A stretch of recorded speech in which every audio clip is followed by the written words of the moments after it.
issues that I've been trying to solve around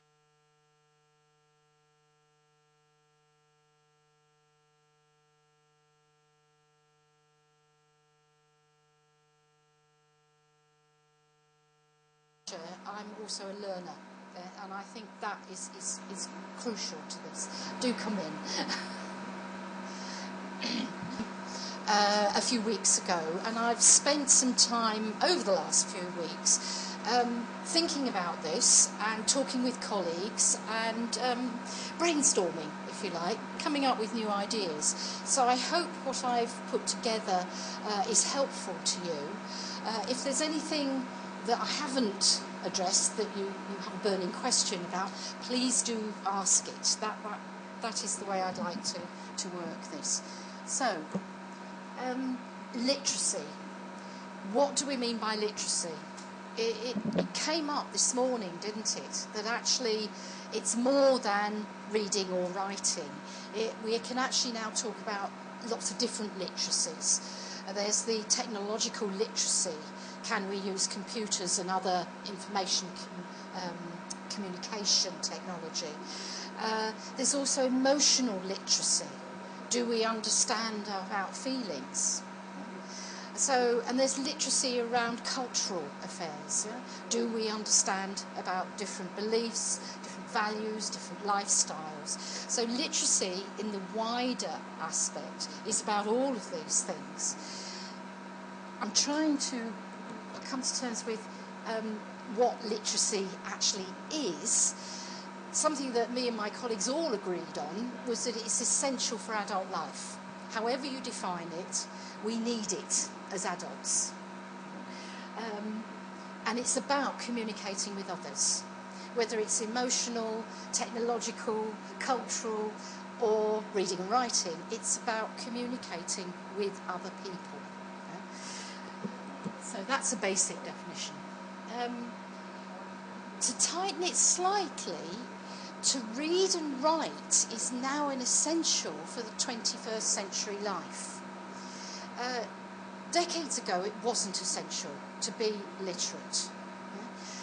You took things to somebody who could read to translate things for you. You took your ideas to somebody who could write them for you. But now, we're all expected as adults to be literate ourselves.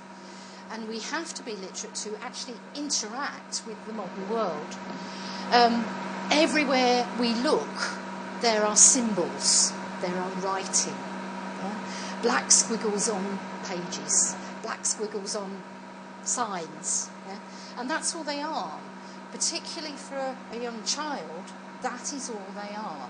Black squiggles on things. At the moment, I'm learning Mandarin Chinese. And I'm not just learning to speak it, I'm also learning to write it.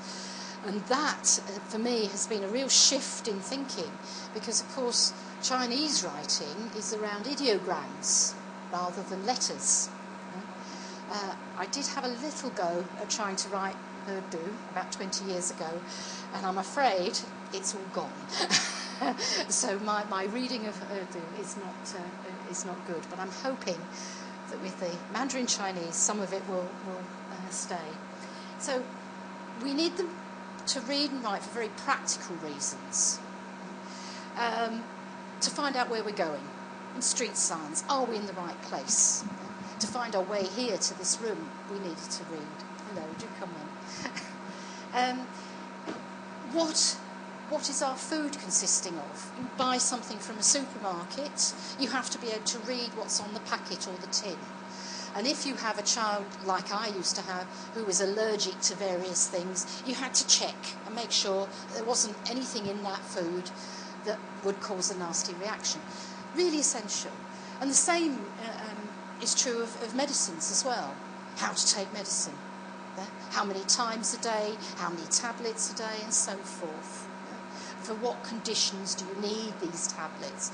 Are there any signs that you should look out for that mean that you're reacting badly to this medication? And then, of course, there's the whole area in work and leisure of computers and games and books and newspapers and comics and, yes, all of those things. And films with subtitles. Yeah? We need to... Now this means, as early years educators, literacy is a really important part of what we're doing with children. But it's only one part of what we're doing with children. Unfortunately, for most parents, they see reading as writing as the only thing we should be doing with children, or the main thing that we should be doing with children. I very much take the position, as do my colleagues that I've been talking with, that actually reading and writing is only part of the holistic curriculum. And personally, I didn't learn to read until I was 7, so I was a late learner. It hasn't stopped my academic career. I'm now a senior lecturer at a university. I publish and write books and articles and so forth. And, it hasn't stopped me being that literate adult, the fact that I learnt to read late. And that I always say to parents, it doesn't matter how soon you start as long as you start. Yeah? And if so, let the child be until they're ready. That's of particular importance for boys, I have to say. Boys learn to read and write later than girls do. And that is just a biological fact of human life. Yeah?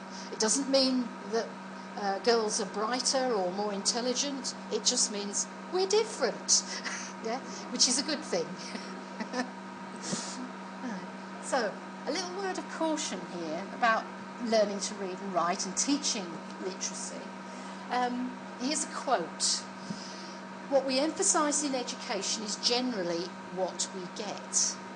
When we emphasise achievement above all else, then we're likely to produce achievement above all else. And of course, high achievement is desirable. We all want our children to achieve. Yeah? We want personally to achieve well in life. But there is a cost to this. Yes?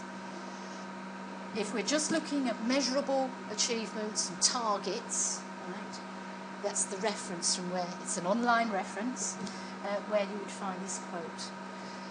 When education becomes focused on production, namely evidence of demonstrable achievement, then we have lost what it means to be educated. You can teach a child to copyright, produce a beautiful handwritten piece of work, but can they understand it? Can they explain it? Will it go into their long-term memory? Will it be useful to them in the future? But if you have a lovely piece of handwritten work and you can display it on your classroom wall, that is what parents see, isn't it? That's the demonstrable achievement of their child. We should know as educators, yes, that is an achievement, but it's at the end of a very long process, and it's the process that's important, not that finished piece of work at the end. Teaching and learning are not just about achievement or quality-assured products. They're about care, compassion, love, hope, joy, passion, grace, relationships, and much more. And I think that's been picked up already in the keynote and in the early years section we had just before lunch. They are about people and how we nurture and are nurtured on our learning journeys. As educators, we are still on our learning journeys. Learning is literally lifelong, and that's part of being human. My husband is just signed up for a master's degree, and he'll be 70 before he actually achieves it in 2 years' time. It's never too late to learn, and we're doing it all the time, every day. Okay, so I have a question. How did you learn to be literate? Because you are, yes? And part of being able to understand how to help children become literate is to understand how you became literate. What helped you, what hindered you, what you enjoyed, what you hated. That inspiring teacher, or the teacher who, reduced your confidence and your self-esteem. That's all part of this understanding. So I may have done this with some of you before, but please have another go at it. We usually are taught to write with our right hands, aren't we? Right? You're not allowed to. Put the pen or pencil in your other hand, right, please, and write your full name. Now, you can do that on the big paper in front of you or on your notes. It doesn't matter. Just have a go at writing with the hand that you don't normally write with. Notice how it feels. Anywhere, yes, on the paper on the table, if you like, with the big pen, with a coloured pencil, I don't mind. Let's have a go at writing your full name.